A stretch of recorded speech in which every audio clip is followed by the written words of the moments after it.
Dans sa volonté logique de conforter sa politique Agenda 21 et de s'inscrire en faveur du développement durable, Jean-Charles Orsucci fait de Bonifacio la première ville de Corse à mettre gratuitement à la disposition des bonifaciens une navette électrique. Ce moyen de transport éco-responsable transportera ses passagers du parking Monteleone au port de Bonifacio. C'est un moment important pour la commune de Bonifacio. Alors vous allez vous dire, c'est anecdotique, un quart, 22 personnes, pourquoi une inauguration, pourquoi donner tant de relief à cela? Moi je voudrais quand même vous rappeler que si ça paraît relever de l'anecdote, c'en est pas du tout une. Pourquoi? Parce que cette mise en place aujourd'hui est en réalité révélatrice de la politique qu'entend mener la commune de Bonifacio dans les années à venir, en cohérence avec ce qu'elle a fait jusqu'à présent et surtout, je répète, pour parler de l'avenir d'une commune qui, c'est vrai, est une commune de 3000 habitants, mais qui, et vous allez le voir très rapidement dans les jours qui arrivent, le 15 août comprend 15 000 personnes au moins qui vivent sur le territoire de la commune, une commune qui va recevoir plus de 2 millions de touristes, une commune qui aujourd'hui en Méditerranée est un des fleurons en matière touristique et qui se doit de montrer l'exemple en matière de développement durable. Cette politique que nous entendons mener et être exemplaire, nous la menons sur le territoire de la commune déjà depuis 9 ans, à travers notamment l'Agenda 21 qui existe sur la commune de Bonifacio et qui a inscrit cette commune dans le développement durable. Je dirais du transport en commun 100% électrique aujourd'hui sur une distance aussi longue avec une capacité aussi grande, je crois pouvoir dire que c'est une première en Corse.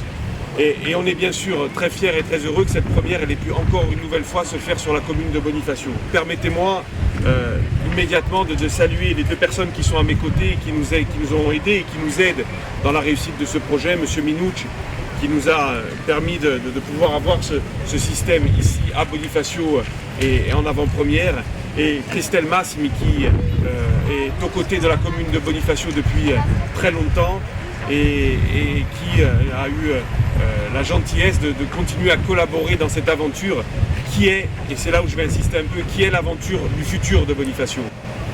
Je répète, ce projet il s'inscrit parfaitement dans la politique de mobilité de la commune de Bonifacio. Politique qui nous verra mettre en place un plan de mobilité dans les jours à venir. Et je tiens là à remercier les services techniques de la commune de Bonifacio, sa directrice, tous les gens qui sont à ses côtés pour pouvoir mettre, M. Bourquier est là présent et c'est très bien parce qu'il ne peut pas y avoir de véhicule électrique si on n'est pas capable de mettre une prise. Ça vous paraît bête mais pourtant c'est fondamental. Pourquoi je vous dis que c'est important à travers le plan mobilité?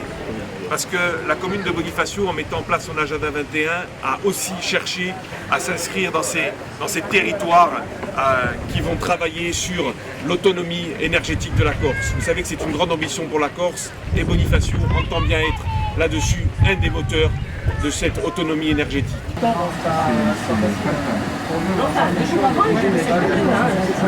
Déjà, c'est un honneur pour les autocars Massimi d'avoir collaboré avec la mairie de Bonifacio et la société Begrini pour la mise en place du premier minibus électrique en Corse. Je tiens sincèrement à les remercier.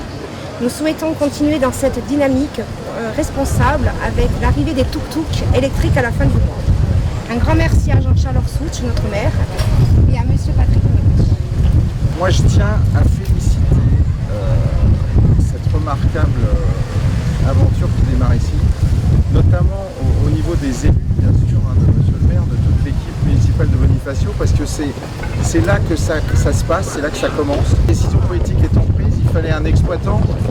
Je sais ce que ça veut dire d'exploiter les véhicules, puisque nous sommes nous-mêmes à Paris transporteurs, et j'ai trouvé une équipe chez Christelle Massimi particulièrement motivée.